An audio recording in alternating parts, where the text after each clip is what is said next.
Molusco TV, gracias por estar con nosotros. Suscríbete a este canal de YouTube, dale a la campanita a la caja de comentarios. El canibalismo. Señores, el canibalismo humano, también conocido como antropofagia, ha sido documentado en distintos momentos de la historia, desde restos prehistóricos con marcas de consumo hasta prácticas rituales, contextos de guerra y episodios extremos de supervivencia. Más allá del mito y la exageración colonial, la evidencia arqueológica y también antropológica confirman que no se trata de una leyenda, sino de un fenómeno real, diverso y profundamente ligado a contextos culturales, sociales específicos, señoras y señores. Andrew Álvarez está aquí con nosotros. Andrew, Top Secret, ¿qué es la que hay? Muy bien, acá compartiendo contigo, los buenos amigos Molusco TV.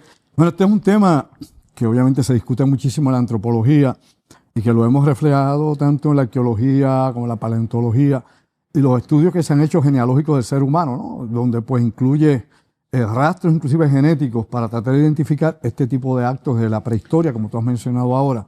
Yo creo que aquí tenemos pues uno de los grandes tabúes que la especie humana o la sociedad humana pues hasta el día de hoy todavía sigue señalando o sigue tratando de evitar: antropofagia, ¿no? Comerse otros seres humanos, antropófagos, lo que comúnmente la gente llama caníbales. Y que en los últimos tiempos ha salido nuevamente a la discusión debido a la cuestión inclusive del caso de Epstein y sus publicaciones que se han dado al público, ¿no? Donde se habla inclusive de canibalismo. Así que hoy tenemos unas cosas bien interesantes y según tú me preguntas, pues yo más o menos te voy evolucionando el tema. Ahí está la caja de comentarios, dale me gusta, comparte contenido Top Secret con Andrew Álvarez acá en Molusco TV. La primera pregunta que yo tengo: ¿por qué a los seres humanos le da por comer carne humana? O sea, ¿cómo llegamos a eso? Bueno, hay especies que se comen las crías. Las leonas, si el leoncito viene con daño genético, malformación, se los comen. Las perras también. Yo he criado perros y se han comido los que salen con defectos o inclusive si se hacen muertos se lo comen con la placenta y se comen el perrito. ¿En serio? Sí, en serio. La naturaleza, la cuestión del canibalismo es algo, parte del proceso mismo también de supervivencia. En el ser humano, pues bueno, pueden haber varias categorías. Desde definitivamente la religión, los rituales, que lo hemos visto por ejemplo en el pueblo azteca, que era también canibalismo guerrero, pero era canibalismo también ritual, donde pues capturaban a otros pueblos, los sometían a la obediencia y después pues obviamente se sacrificaban a los dioses, a Huitzilopochtli por ejemplo, y se abría lo que nos contaban los cronistas, que abrían el corazón, ¿no? En la parte superior de la pirámide, te acostaban en una piedra ritual, abrían el pecho, sacaban el corazón, comulgaban con él, después tiraban el cuerpo cuesta abajo, como dicen, por los escalones de la pirámide. Pero muchas de estas cosas hay que tomarlas también con pinzas porque definitivamente incluso este tipo de antropófagos, este tipo de canibalismo que se puede ver en diferentes pueblos o culturas, tanto de América, Mesoamérica, prehispánica y todo esto, pues es parte también de la que nosotros llamamos canibalismo político. La forma o manera en que los conquistadores utilizan y etiquetan a otros pueblos para poderlos someter, para poderlos esclavizar. O sea que esto es un tema amplio. Canibalismo, sí. Canibalismo, por ejemplo, para darte una idea, el primer caso tal vez que podríamos registrar en la arqueología se da en Atapuerca, eso es allá en España, y tiene más o menos 800.000 años de antigüedad, donde encontrabas los huesos, obviamente, habían usado piedras de obsidiaria o piedras también afiladas, ¿no? En la época megalítica habían estado no solamente sacando el tejido y guayando el hueso, sino rompiendo el hueso para comer la médula, lo que dentro del hueso, que compone la parte interior del hueso. ¿En serio? Sí, sí. O sea, nosotros, o sea, estamos hablando de que las pruebas que tenemos, obviamente los más de 8.000 años. Más de 800.000 años. Entonces la arqueología, Atapuerca es una región en España, ¿no? Donde hay unas cavernas, hay unas cuevas y ahí se han encontrado pues restos humanos, restos de animales. De 800.000 años. 800.000 años. O sea que esto es un tema complejo porque cuando de repente se dice que... O sea, se dicen tantas cosas del planeta Tierra, se dice que han habido varias generaciones de seres humanos dentro del planeta. Hay gente que lo cree, hay gente que no lo cree. Pero cuando las pruebas están ahí, o sea, aquí ha habido seres humanos de hace más de 800.000 años. La evidencia científica, no es que yo creo, me lo imagino, me inspiré, es esa. Ciencia pura, ¿no? Y lo que hemos podido, ¿no?, recuperar de ese pasado prehistórico.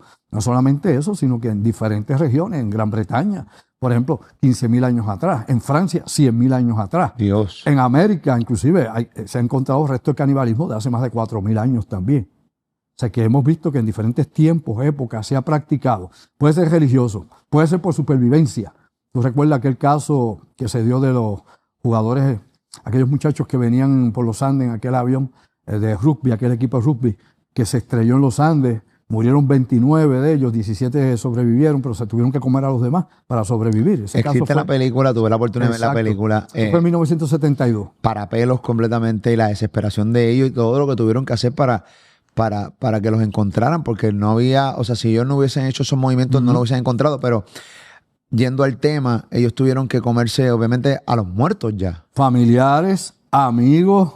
¿Tú me entiendes? ¿Cómo es esa gente? Tuvieron suerte que uno de ellos era estudiante de medicina, ¿no? Y también supo qué partes del cuerpo consumir. Acuérdate que eso era crudo, frío y sin sal. Te lo comías ahí exactamente. Pero eso es un caso extremo. Óyeme, eso es un caso extremo. Crudo y sin sal, la verdad, que sí, tipo... No, pero oye, si te pones a buscar, hay una cantidad también de relatos que se dan sobre náufragos. Se quedan a la deriva en el Pacífico. Están semanas. Y llega el momento que se tienen que comer a los que se mueren para poder sobrevivir. Y eso ha pasado, eso es histórico. Hay multiplicidad, ¿no?, de casos que podríamos citar a través de la historia donde se ha practicado el canibalismo extremo para sobrevivir. Canibalismo obviamente ritual. Incluso sin faltarle a nadie para que nadie se me ofenda, ¿verdad? Y nadie se vaya a creer que uno es hijo del diablo o algo así. Incluso cuando usted va a la misa católica, ¿qué le dicen? Aparte que ve el crucifijo con el Cristo ahí crucificado, le dicen, este es el cuerpo y la sangre de Cristo. Y te invitan a comerte que la hostia, el cuerpo de Cristo y el vino y la sangre de Cristo es o no es así. Es metafórico, es simbólico. Pero te das cuenta que inclusive en nuestras religiones está ese aspecto también sublimizado, ¿no?, más sublime. Pero obviamente está ahí el simbolismo. Ahí está obviamente la señal. Ahí está lo atávico. Todo eso viene desde atrás. Andrew, porque muchas culturas fueron acusadas de canibalismo por colonizadores. Bueno, cuando llegaron en 1492 acá, las primeras expediciones reconocidas oficialmente, pues sabe que los vikingos llegaron, probablemente otros pueblos también llegaron hasta las Américas. Hay evidencia arqueológica que así podía probarlo, pero que eso está en discusión todavía. Conocieron un pueblo, obviamente, que había en el Caribe, que le pusieron de hecho el nombre al Caribe, que eran los Caribes. Habían varios tipos de Caribes, si los queremos identificar, porque Caribe también le llamaban a los mayas que vivían en la costa, Yucatán y otras regiones de Centroamérica o Mesoamérica.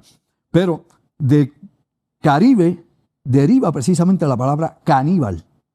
Y cuando se empezó a usar Caribe o Cariba o caníbal, era para designar a unos pueblos como inferiores, salvajes, sin fe, porque no eran cristianos, por ende tenían todas las especificaciones que podrían utilizarse, ¿no?, o las justificaciones, por decirlo de esa manera, para poder someter esos pueblos a la esclavitud. Así que ahí surge la palabra, obviamente, caníbal. Incluso los cronistas pues hablan de los caribes que eran caníbales y nos los presentan como que se comían a los niños también nuevamente, que venían acá, atacaban a Boriquén o cualquier otra isla mayor donde hubiesen otros pueblos, arahuacos, taínos, los que fueran, y que consumían la carne de los que vencían. Esto es lo que cuentan los cronistas españoles. Claro, los cronistas franceses que estuvieron en todas esas islas cuentan otra historia que no es esa. O sea, hay unas contradicciones. Por ende, se asume y se analiza el asunto desde el punto de vista de que esto era una inferencia que se hacía para tener unas razones políticas para imponerse sobre otros pueblos en la conquista y en la llegada a América. Y no es la historia oscura de América, es simplemente el procedimiento que usaron para declarar a toda esa gente, ¿no?, salvajes, caníbales, primitivos, obviamente no cristianos, pues son entonces se les puede esclavizar. Lo mismo pasaba en África, donde lo hacían de la misma manera. ¿En qué caso el canibalismo fue ritual y no por necesidad? Bueno, por ejemplo, en la India todavía se comen cadáveres. O sea, hay gente en la India. ¿En la India todavía se comen cadáveres? Sí, hay gente que son como una especie de sadhu, ¿no?, de hombre elegido. Algunos lo ven como santos dentro de ese esquema religioso, que se comen los cadáveres. Hay gente que le lleva a su familiar para que sea consumido, o incluso tú ves que hacen las hogueras, ¿verdad? Incineran los cadáveres y parte de lo que queda ese cadáver, esta gente lo consume. Lo podemos ver, por ejemplo, aún más crudo. Si nos vamos, por ejemplo, a las regiones de Indonesia, regiones, por ejemplo, de Java, todas esas zonas por ahí donde ha habido, ¿no?, tradicional y culturalmente caníbales, ¿no? Y en esa región, por ejemplo, se comen por décadas en guerra, hacen guerra y luego, obviamente, como trofeo de victoria, se comen al guerrero para asumir alegadamente el espíritu o la fuerza de ese guerrero. De hecho, ahí surge una enfermedad que se llama el Karu o el Kuru. El ¿Cómo? Karu o el Kuru. Karu o Kuru. Es una Kuru. enfermedad que da, Ok. que afecta el sistema nervioso. No es como, es una enfermedad prima hermana de la llamada enfermedad de las vacas locas, que se le convierte, el cerebro se va poniendo como un queso suizo con hueco. Pues esto le pasa a las personas que comen, por ejemplo, seres humanos o comen el cerebro de otro ser humano. Porque en toda esa región del mundo se acostumbran a comer el cerebro de los monos. ¿Con el fin? Con el fin de adquirir precisamente la energía y el espíritu ese que has vencido. Entonces se comen por miles de años. Se comían obviamente el cerebro de esta gente que mataban, luego usaban los cráneos como recipientes. Obviamente especulativo agua. Porque es por ritual, porque no saben si eso es cierto o no, o se sabe si es bueno, cierto. No, esa es la creencia de ella, como la que usted tenga. Usted cree un montón de cosas que tal vez yo no creo. O sea, ver, tocar, saber, conciencia, etcétera. Pero hay gente que por fe cree muchas cosas. Ellos, dentro de su esquema sociocultural, pues obviamente ritualmente se comen los restos de estos que han vencido. ¿Y qué pasa? Pues bueno, el kuru no es otra cosa que una enfermedad que afecta al sistema neurocentral, que lo producen unas proteínas que están precisamente en el tejido que te estás comiendo, que se llaman priones. Y estas proteínas lo que hacen es que descomponen el equilibrio completamente y afectan las proteínas que componen el cerebro. Entonces la gente le da algo que antes llamaban, que obviamente no es de tu tiempo, es de mi tiempo, llamaban el baile del zambito. Okay. El baile del zambito es que la gente... Y si has visto películas de esas, por ejemplo, que se han hecho sobre caníbales, el fin del mundo, utópico, pues fíjate que siempre miran a ver si la gente le tiembla la mano. Porque si te tiembla la mano, pues alegadamente es un síntoma de que estás comiendo carne humana. Y que los priones, estas proteínas, han afectado tu sistema nervioso. Por eso tú ves cualquier película de esta. De hecho, el libro de Elías y de ese tipo de cosas que han hecho películas, de ese Washington, se da ese ejemplo bien claro. Tienes que estirar la mano. Si tiembla, sabes que eres un caníbal. Y en muchas películas más, Hollywood ha tomado esa información y la ha trasladado, obviamente, al mundo de las aventuras y el mundo de este tipo de películas. Ahorita estabas hablando del caso del avión con este equipo de rugby que se estrelló. Que la película está muy buena. Yo creo que está bien hecha. Porque, ¿sabes? A mí me causó desesperación viendo la película. Yo no me imagino en vida real. Pero en época moderna, ¿se sabe de otro caso de canibalismo? Tanto como supervivencia como ritual en esta época moderna. Bueno, reciente como ayer no. Pero sí tenemos muchos casos del siglo XX. Como te dije, desde náufragos hasta personas, por ejemplo... Vamos a ponerlo de esta manera. Canibalismo no para supervivencia, pero para ritual y tal vez para hobby. Sí. Por ejemplo, en regiones de Nueva Guinea, Indonesia, como te dije, todas esas zonas del Indo-Pacífico, tú compras cadáveres y los compartes con amigos. Se los comen. O sea, tú vas de repente a eso. Vas a la morgue y compras un cadáver. Un cadáver. Y lo traes y como acá si no fuera los comemos. A comprar una pesca fresca. Y acá no los comemos. Y de hecho, si usted hace un search, hágalo, porque es bueno que la gente verifique lo que yo digo, que esto no es cuento de bobo. Te vas a dar cuenta que sí, que hay grupos de gente en esos países que compran cadáveres y luego los consumen. Le llaman convite. Y el convite inclusive es un término que se trae desde los aztecas. Porque aunque los aztecas no eran caníbales propiamente, porque eso no era el menú de todos los días, cuando sacrificaban obviamente a guerreros que fueran valiosos, que habían tomado en la guerra, ¿no? Que los guerreros jaguar o águila habían capturado, y luego que le abrían el pecho, sacaban el corazón, tiraban el cadáver lo tiraban por la escalera para que se ablandara la carne. Vas cayendo, y te va ablandando la carne, el cráneo se rompe, todo por ahí. Veo una escalera de estas allá en México, de estas pirámides, se da cuenta que si usted se cae por ahí para abajo, no lo reparan ni sale pelo nunca más. O sea, que ellos no crean una olla de presión para ablandar carne. No, eso se ablandaba ahí. Y obviamente se hacía una comida específica. De hecho, hay comidas mexicanas tradicionales que vienen de eso precisamente. Y otro aspecto, el pesote, por ejemplo, pozote creo que es que se le llamaba, si no me acuerdo, cuando vivía en México, que era una tradición que aunque no te daban carne de cadáver humano, pero sí lo hacían similar, pero con carne humana, los aztecas, o los mexicas, o los mexicas. Ok, ¿qué pasa? Actualmente, tú tienes otros casos de canibalismo en la guerra. En la guerra. Por ejemplo, en la guerra de Siria, el Estado Islámico y toda esta gente aparecían a veces abriendo el pecho de alguien, comiéndose el corazón. Cosa que también hemos visto con los sicarios en México. Hemos visto sicarios que sí, abren la gente viva, el corazón latiendo, y hay quien se come también en cámara y lo han filmado y lo tiran comiéndose el corazón o algo específico de esa persona. Pero en el caso de los sicarios esto y de estos tipos de narcotráfico, ¿eso lo hacen más para intimidar que otra cosa? ¿O porque esto es un ritual también para ellos? Hay de todo. Acuérdate que allá está la Santa Muerte. O sea, hay una serie de rituales que se han transformado desde la época, obviamente, de las culturas precolombinas, específicamente mexica o azteca, como le llaman acá, y que de alguna forma u otra han quedado ahí en la memoria racial de ese pueblo, y hay gente que obviamente utiliza el mismo tipo de técnica que usaban sus antepasados.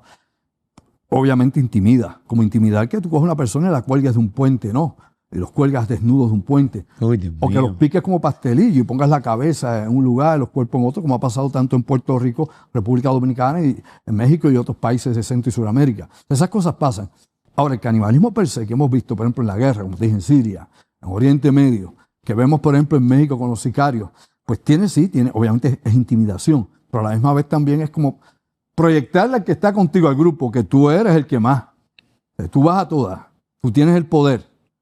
Por ejemplo, en Haití, cuando se practica el vudú, no hay canibalismo ninguno, pero sí se practica el atrapar alegado y supuestamente el alma de que tú has hecho zombies y guardas esto en pequeños recipientes. O sea, hay diferentes formas y maneras de tratar esto.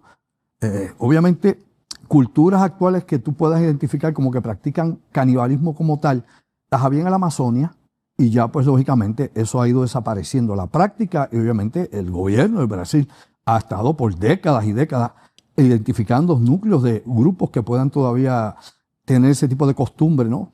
De comer carne humana, de los que hubo en algún momento dentro de la Amazonia en Brasil. De hecho, había una película que se llama Holocausto Caníbal, lo pueden buscar, Holocausto Caníbal, que se filmó precisamente en el Brasil y donde simulan los caníbales. Digo, hay todavía al día de hoy hay interrogantes si realmente mataron, se comieron o no gente, pero alegadamente simulaban a los caníbales allí. Y había gente que la sacrificaban y tú veías mujeres empaladas, ¿no? Como hacía Vlad el Empalador allá, el que llaman Drácula, allá en Transilvania. Pues bueno, acá tú los ves en esa película, ves las mujeres que están, y no es un muñeco, no es un maniquí, empalada, ¿no? Por la boca, entrando por el ano, la estaca completa y la mujer puesta. Y esa película, de hecho... Y en la película eso se ve. Sí, ¿no? La película Holocausto Caníbal, no me acuerdo, era de acá a los 70, mal no recuerdo.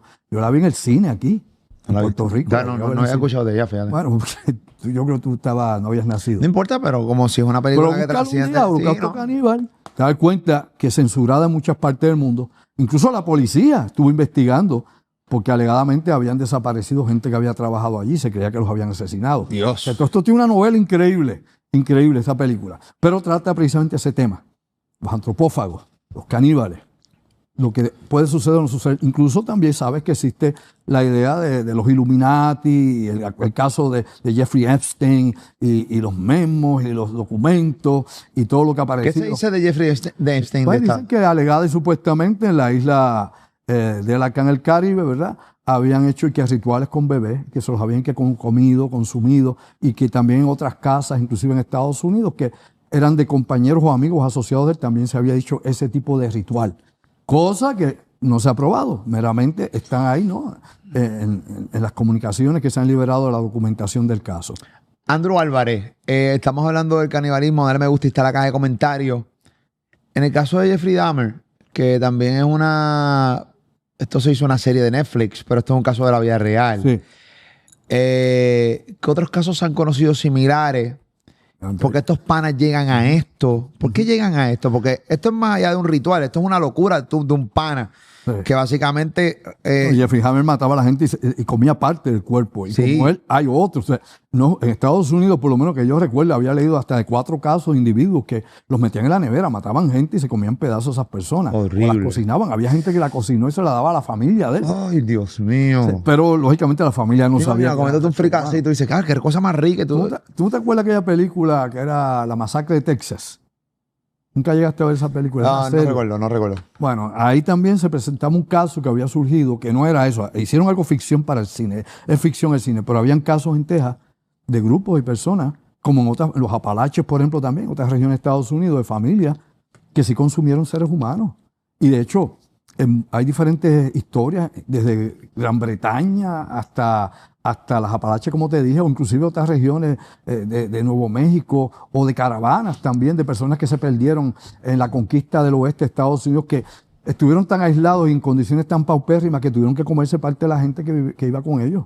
O sea, hay muchos casos, pero eso es nuevamente canibalismo extremo, supervivencia. Come o te muere. ¿Qué dice hoy la arqueología, Andrew Álvarez, en estos casos sobre los restos humanos consumidos? Bueno, lo que te indica es que no era algo que se hiciese todos los días. que no es que fuera la dieta regular, sino era una dieta nuevamente en caso de que pues, no hubiese cacería disponible. En otros casos, pues fue un enfrentamiento entre clanes y probablemente pues, se comieron o al más fuerte que mataron o a los más jóvenes y los consumieron. Recuerda que ahí no hay nada escrito.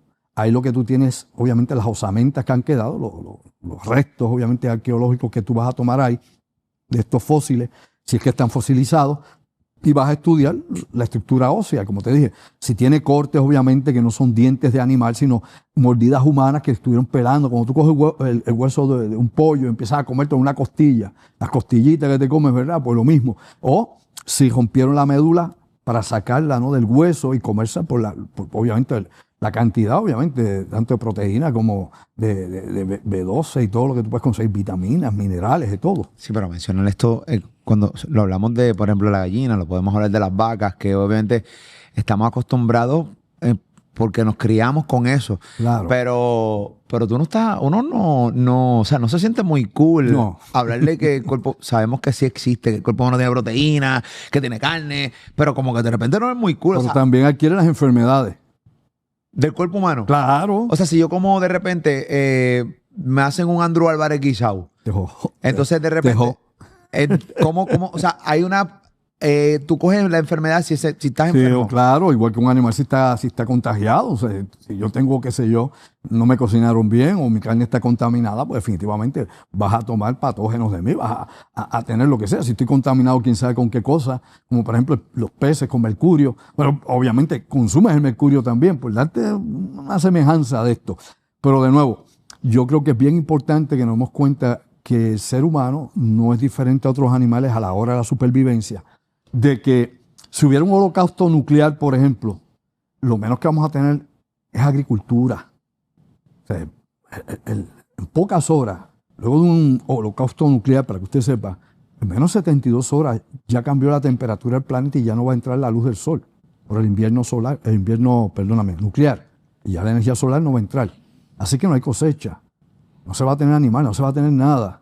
Y mucha gente que no tenga qué sé yo, comida por quién sabe por qué tanto tiempo almacenada, pues las va a pasar bien mal. O sea, esto no es como las películas. Y yo veo muchos amigos míos preppers, la realidad es que yo les digo, mira papi, ¿tú te crees que esto es como la película de Hollywood, que vas a estar en un búnker, vas a tener la comida ahí, la energía acá, el agua acá y ahí hasta que el día vuelva azul y claro y voy a salir? Eso no es así, eso es embuste, eso es mentira, es un cuento de bobo. La realidad es que se va a pasar desesperación y la gente va a morir de enfermedad, contaminación o de hambre. Y cuando ya estás al límite del hambre, te comes a otro. Por más que tú creas, te comes a otro. Un holocausto nuclear. Sí, eso es un holocausto nuclear que podría cubrirnos a todos y no se salva a nadie. Te vas a comer al que quede. Causado por nosotros mismos. Claro, por las bestias humanas. Las fieras que hay dentro de tanta gente. No es fácil. Este mundo, cuando empezamos a analizar las aberraciones que han existido, hay cosas que sencillamente no, por más que tú las analices, no tienen sentido, pero para nada. No tiene sentido. Bueno, es que nosotros seres humanos, ¿verdad? Hay quien obviamente, no voy a discutir aquí el origen de la vida, ¿verdad? Si es creacionista, ¿verdad? Si es Dios que nos creó a todos así del polvo, ¿verdad? Del barro, o si es un diseño inteligente, algo que sea el mismo Dios o otra inteligencia superior que nos haya aquí hecho un experimento genético, bla, bla. O la evolución, como la hablamos, ¿no? La cuestión obviamente natural, de que las cosas han sido aleatorias y todos esos accidentes que ha habido a través de billones de años hasta lo que somos ahora, desde una célula. Y hay quien dice, ¿cómo viene una célula? Bueno, pregúntale a tu mamá, de una célula vienes tú, a los 9 meses sales. Pero o sea, todo eso que podríamos explicar, que es complejo, la realidad es que nosotros somos animales. O sea, tú respiras, tú comes, tú defecas, tú orinas, tú te reproduces, haces sexo, no es mágico. O sea, no sale preñada mágica, tienes que hacer todo eso. Digo, con la ciencia ahora, pues puede obviamente inseminación artificial. Pero aparte de eso, somos como todos los animales, tenemos costumbres, somos territoriales, todo eso. Y nuestros antepasados eran exactamente igual. Incluso nuestros primos genéticamente, que básicamente somos igual, 98, 99% genéticamente iguales a chimpancés y a los gorilas de montaña, son, pues, primos ahí, hermanos de nosotros y cuidados y más. Y la realidad es que tenemos las mismas tendencias que muchos animales. Hay quien decía que no tenemos instintos. Sí, tenemos instinto de supervivencia y tenemos muchísimas otras cosas. Lo que pasa es que tenemos una capacidad de conciencia y raciocinio. Hay animales que tienen nivel de raciocinio, pero mínimo. comparado con el que tenemos nosotros. Nosotros creamos la cultura, ideas, religión, sociedad, ciencia, filosofía, arte, todo lo que tú quieras. O sea, todo eso es complejísimo, que no lo ves obviamente en otras especies. Lo hacemos nosotros. Y aquí pues siempre nos preguntamos en nuestra conciencia qué es bueno, qué es malo. Los animales no se preguntan qué es bueno o qué es malo. No. De hecho, tu perro hace lo que tú dices, lo obedece, te obedece, pero él no. Él orina ahí de la misma manera que podría orinar en el patio. A orinar y tú lo castigas y le enseñas o le das reglas, como uno debe hacer al perro, a entrenarlo. Y no lo hace adentro y lo hace afuera. Pero no porque él tomó conciencia de que mojo eso ahí. No, no. En nosotros sí. Por eso en nosotros es más complicada la cosa. Porque nos atormenta la conciencia. Si eres una persona más o menos promedio, te atormenta la conciencia cuando has hecho daño. Cuando lo haces a propósito. Y definitivamente toda esta gente, por ejemplo, del caso del equipo de rugby, ¿no? Que de hecho no estuvieron tanto tiempo perdidos, porque ellos se estrellaron, por darte una fecha histórica de esto, ellos se estrellaron un 13 de octubre de 1972. Y ya en diciembre los rescataron, cuando los otros muchachos decidieron ir a buscar ayuda. Pero todos esos muchachos eran católicos, todos eran católicos. Y esto para ellos fue un trauma. Esa gente tuvo que tomar, obviamente, tratamiento psicológico después. Mucha gente que ha pasado por ese trauma han tenido que, obviamente, darle algún tipo de ayuda profesional. O sea, no es que se quedan por ahí. Claro, están los asesinos en serie, como tú mencionaste, y de estos asesinos en serie, pues hay otros que, obviamente, ahí proyectan su poder, su coraje, su frustración, toda la barbaridad que tú quieras, la sacan para afuera y, obviamente, son sadistas, masoquistas, psicópatas, lo que sea. Sí, pero obviamente, sin duda alguna, uno muestra algún tipo de... Tú, yo, gente normal, entre comillas. Sí, pero en el caso de lo del equipo de rugby, o sea, hay gente ahí que se tuvo que comer a su amigo para poder sobrevivir. Y a su familia, a su mamá. Sí, sin duda alguna te causa un problema en la mente, o sea, duro, emocional terrible. Tienes que buscar ayuda después que te... Pues, claro. Hay que ayudarte, imagínate. O sea, yo me comí a mi amigo. Por eso. Pues si no me moría, pero me lo comí. Imagínate, comes a Yoito, que está... Ve barbaridad, pero ella no es altera. Y sobrevivimos 2 de diciembre. Ay, Dios nos perdone. Bueno, la realidad de nuevo. Estas cosas suceden en la vida real. Pero como te he dicho, es normal en ciertos pueblos a nivel ritual, a nivel religioso, a nivel de guerra, a nivel de intimidación. Hay gente que lo ve normal, como hemos hablado hoy de acá. Hay gente, como te he dicho, que lo hacen en clubes. Compran el cadáver y se lo comen. Mira qué fácil. Hay otros que todavía hacen alegadamente rituales de ocultismo. Hay quien piensa que en el ocultismo hay sectas que lo hacen, sacrifican niños humanos. Eso es de hecho de las leyendas urbanas que más se propagan, de que secuestran niños para comérselos sacrificarlos a Baphomet, de sacrificarlos, qué sé yo, a Belcebú, a Astaroth, a cualquiera de esos demonios, y luego, ¿no? O a Baal, el que te dé la gana, el name, que hay mucho en la categoría, y de ahí pues entonces se lo consumen alegadamente.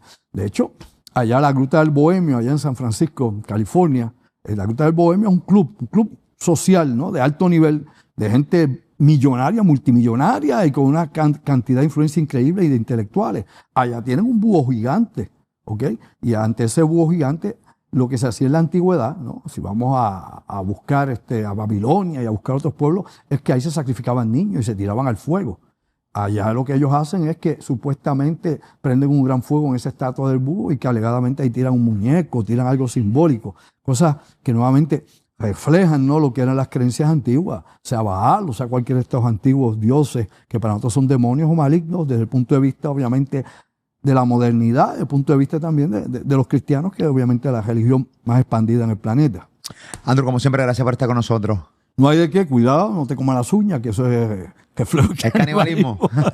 No. Pero es un tema interesante. Yo creo que hay mucho más. Acá lo resumimos lo más rápido posible en el tiempo que tenemos. Pero busque más información. Siempre es interesante saber cuál es el pasado primitivo del ser humano y cuáles son las tendencias que tal vez están dormidas y que bajo ciertas circunstancias podrían despertar. Incluso temas futuros que quieres que hable con Andrew Álvarez aquí en Top Secret, los puedes poner en la caja de comentarios. Bienvenidos sean. Así que siempre, gracias por estar con nosotros. Mira, me acordé ahora, perdóname. ¿Qué pasó? La deidad que utilizan allá en San Francisco es Moloch. ¿La qué? Moloch, la deidad a la que se hace el homenaje, el sacrificio y el ritual en la cueva, obviamente, del Bohemio es Moloch. Ahora me vino, pues Baal es una cosita, pero Moloch y el símbolo del búho, que también está en el dólar de los Estados Unidos. Uy. Así es la cosa, corillo. Ahí está la caja de comentarios. Dale me gusta. Siga a Andrew Álvarez a través de su fanpage en Facebook, Andrew Álvarez Chardón, página oficial. También aquí en su canal de YouTube, Andrew Álvarez Chardón. Suscríbete a su canal de YouTube. También le da la campanita. Y ya tú sabes, te activas con Andrew Álvarez, como aquí, como siempre, los lunes y toda la semana en Top Secret en Molusco TV. Buenas tardes.